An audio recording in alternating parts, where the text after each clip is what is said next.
Hey everyone, I just wanted to come on here, shoot a little video, talk about what's going on in the real estate market these days. There's so many people that have questions, buyers and sellers. So I just kind of wanted to talk about some key points, try to answer some questions, and hopefully give you some information and some insight to what's going on. I do have some notes behind me, so if you see me looking up, I have some bullet points that I want to make sure that I get in on this video.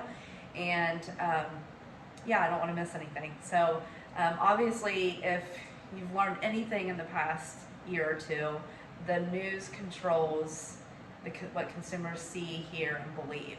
And I am here to urge you to do your own research. Reach out to your local experts. And you wonder, who are those local experts? Not every real estate agent is going to be an expert. You are going to want someone with marketing experience, someone that educates themselves, networks with other agents, with, not just locally but nationally, to kind of see what's going on across the United States. You know, I personally am on Zoom calls, mastermind calls, with top producers throughout the United States on a daily, weekly basis, just so that I can stay on top of what is happening in the market to better represent my buyers and sellers. So definitely do your own research and reach out and ask questions, because that's what we're here for. If I don't have the answer for you, I have a whole slew of people across the United States that I can find out the information for you. So don't hesitate. That is what my job is. Don't feel like you're bothering me. I get that a lot. Like, hey, I didn't want to bother you, but you're not bothering me. This is what I do. This is what I every day wake up, and this is what I think about when I go to sleep. This is what I think about when I wake up. So this is my expertise. So if you have questions, please reach out. So let's go over some facts. We are not in a hyper market. We are just becoming more balanced. Rates before COVID, I've had this question before. Hey, what were the rates like before COVID? We were approximately 5%, and now rates are between 6 and 7. Probably going to continue to rise throughout the year, but we are not in a hyper market, so it's just becoming more balanced. The rates have slowed or stopped the property value increases as fast as we have seen in the past 2 years. So that has helped that part of it, but people still need places to live. Rent is outrageous. And if you're going to spend that kind of money on rent, you might as well be buying a house and building some equity.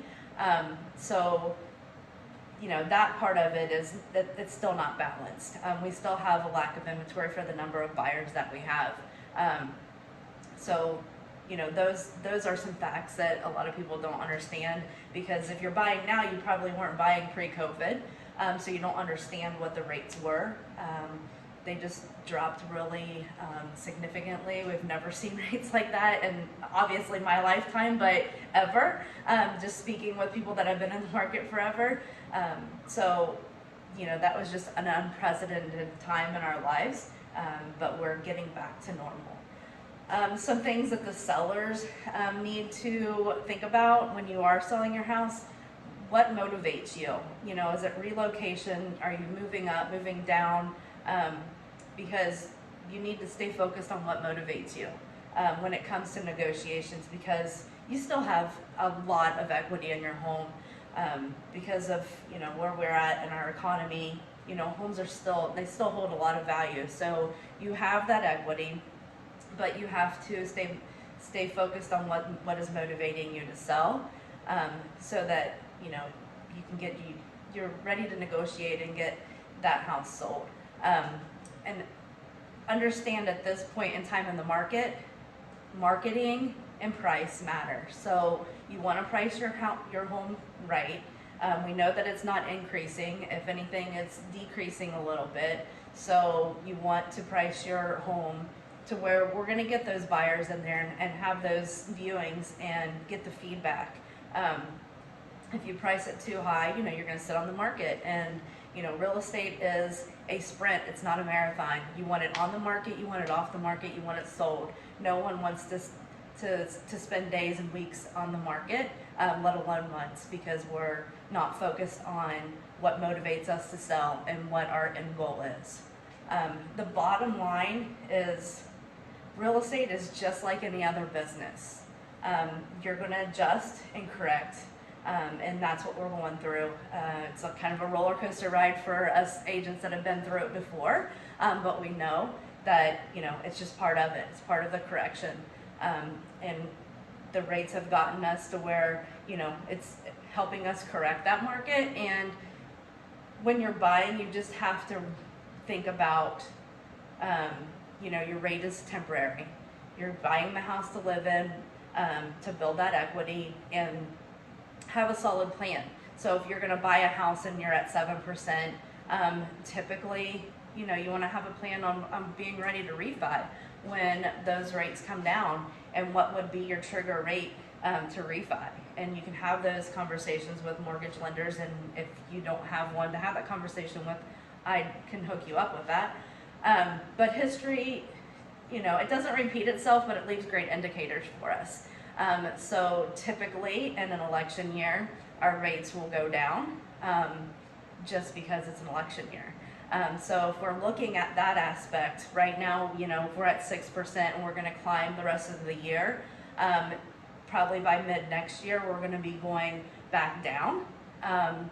Just because we're going to be in that election year, and like I said, the indicators are there, and you get this information from everyone that knows real estate. So you're not probably going to get it on the news, because that's not what they want you to hear right now. They're trying to, the government is trying to stall that real estate market. So you're not going to hear that kind of information on the news.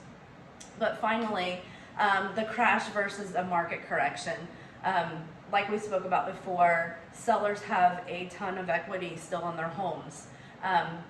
In 2008, when the market crashed, it was because of bad loans. Those bad loans equal foreclosure.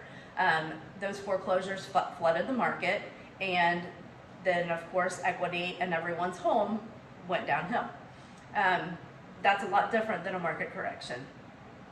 So as far as waiting for the market to crash, I don't see it happening. Everyone that I speak to on our mastermind groups and everything, we don't see a crash. We see an adjustment. So you just, if you're really wanting to buy a home, the best time to buy was 6 months ago. The next best time to buy is now. Because like we talked about, those rates are going to continue to go up the rest of the year. Have a plan to refi, and just, go into it as educated as possible. But just like the government was involved in, the rates and trying to correct our market, they also put guidelines in place so that we don't have a repeat of 2008. The lenders and the appraisers all have guidelines that they have to go by now to prevent that. So that, as far as the market crash, that's just a lot of speculation. But it's a market correction. So, and we're not all freaking out about it, because we know we're all educated. So if it's basically about educating yourself, and working with the people that can educate you. And if you, as far as if you have any questions after this video, please shoot me a private message. I would be more than happy to help you. If the video has been helpful, I would love if you'd like and share the video to help other people as well. And then be sure to go and my page and follow it, Beck Properties group there, and that way you can get more, you can see more of these videos when we're able to do them. But I hope this was a good eye-opener for you. And again, if you have any questions, please feel free to reach out. You're not bothering me. This is what I do, and I love my dog. So I will talk to you soon.